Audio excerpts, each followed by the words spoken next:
বাংলাদেশে নাকি হলুদ মালটা হয় না, অনেকেই দাবি করে থাকেন এবং অনেকে বলে ছোট গাছে হলুদ হয় না।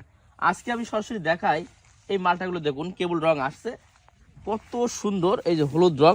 এবং এটা কিন্তু 12 মাসে একটা ফল, এই যে দেখতে পাচ্ছেন, এটা ফলের সাইজ ছোট, আবার এখানে দেখেন এটা ছোট, আবার এই দেখেন এই একটা ছোট ছোট সাইজের ফল আসছে। আবার যদি আমি ঘুরে আপনাদেরকে এই সাইডটা দেখাই, এই সাইডটা দেখুন, এই যে হলুদ, কত চমৎকার হলুদ হয়ে গেছে। আর এই দেখেন এই হচ্ছে ফুল, আর এই দেখেন কিছুদিন আগে আবার ফুল হয়েছিল, এইগুলো দেখেন। তো আসলে সবচেয়ে বড় কথা আমি এটাই বলবো যে অনেকেই দাবি করেন যে বাংলাদেশে নাকি হলুদ মালটা হয় না। তাহলে ভাই এইগুলো কি হলো?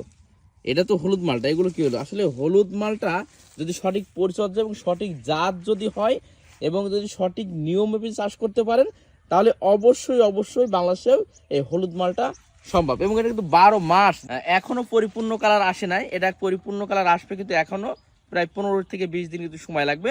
তখন কিন্তু এখানে আমরা বাইরে থেকে যে মালটাগুলো আনি ঠিক সেই রকম কিন্তু এই মালটাটা হবে। দেখেন এত চমৎকার মালটা, এই জন্য বলবো সঠিক জায়গা থেকে সঠিক জাত নিন, তারপরে গাছ লাগান, পরিচর্যা সম্পর্কে জানুন, ইনশাল্লাহ আপনি সাকসেস একজন নার্সারি মালিক হতে পারবেন।